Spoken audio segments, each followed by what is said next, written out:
السلام عليكم ورحمة الله وبركاته. الحمد لله رب العالمين والصلاة والسلام على رحمته للعالمين وزمرة الصالحين من الصحابة والتابعين أما بعد. قال تعالى: أعوذ بالله من الشيطان الرجيم. تعاونوا على البر والتقوى ولا تعاونوا على الإثم والعدوان.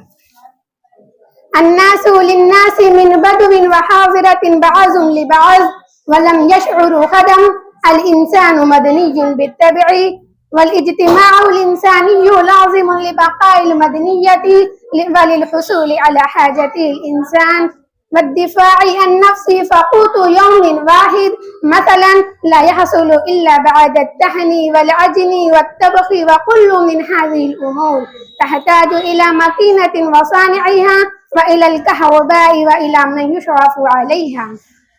والعجن يحتاج إلى ظروف وأدوات مختلفة، والطبخ يحتاج إلى فرن وغاز أو نار، ثم هذه الآلات تحتاج إلى صانعها والمواد التي تصنع.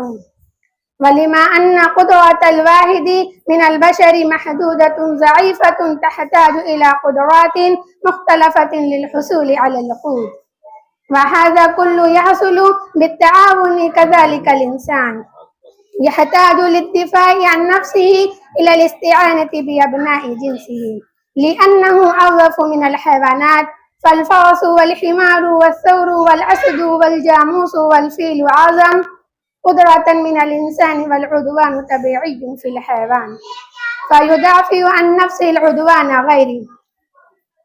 والإنسان لتقاوم قدرته طاقة واحد من الحيوانات عاجز عن مدافعة النفس وحده، فاحتاج إلى الاستعانة بأبناء جنسه وباستعمال فكره. فالتعاون حصل هناك بالصلاح للدفاع، فتمت حكمة الله فبقاء وحفظ نوعه. والتعاون فإذا الاجتماع ضروري، فالتعاون حاجة ملحة لا مفر عنها لأحد. والتعاون على البر والخير ثمرة من ثمرات الإيمان وحاجة أكيد للإنسان، وهو سبب من أهم الأسباب الألفة والمحبة بين الناس، وطريق موصل إلى رضا الله وجنته. إن التعاون بين أبناء البشر ينري الحقد من القلوب ويزيل أسباب الحسد وينمي الأخوة. وعن أبي موسى الأشعري رضي الله عنه قال رسول الله صلى الله عليه وسلم: المؤمن للمؤمن كالبنيان يشده بعضه بعضا ثم شبك بين أصابعه. رواه البخاري. وقال عطاء بن ربيع رحمة الله: تفقدوا إخوانكم بعد 3، فإن كانوا مرضى فعودوهم، أو مشاغيل فعيونهم، أو كانوا نسوا فذكروهم، وما علينا إلا البلاغ. السلام عليكم ورحمة الله وبرकातुहू। दर्द व गम अपना कैसे छुपाएंगे हम, जश्न आज़ादी कैसे मनाएंगे हम। दर्द व गम अपना कैसे छुपाएंगे हम, जश्न आज़ादी कैसे मनाएंगे हम। आह नफरत की कैसी ये दीवार है, कैद खाने में सच्चे वफादार हैं। मुल्क व मिल्लत के हमदर्द गमख्वार हैं, जबकि आजाद गुलशन के गद्दार हैं। कैसे सह कर सितम मुस्कुराएंगे हम, जश्न आजादी कैसे मनाएंगे हम। दर्द व गम अपना कैसे छुपाएंगे हम, जश्न आज़ादी कैसे मनाएंगे हम। सरवरे दी की अजमत पे उंगली उठे, पाक कुरान की आयत पे उंगली उठे।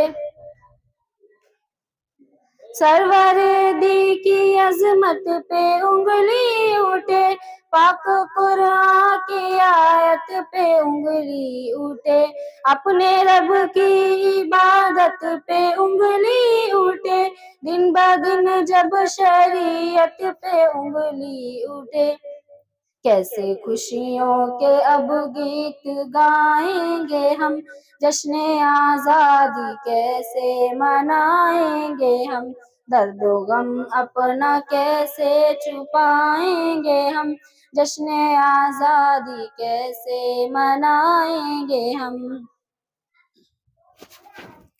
اب تو منصف قلم کار بھی قید میں، اب تو ملت کے سالار بھی قید میں، اب حفاظت کی تلوار بھی قید میں، اب صداقت کے گفتار بھی قید میں، خود کو آزاد کیسے بتائیں گے ہم، درد و غم اپنا کیسے چھپائیں گے ہم، جشن آزادی کے۔ السلام علیکم ورحمۃ اللہ وبرکاتہ۔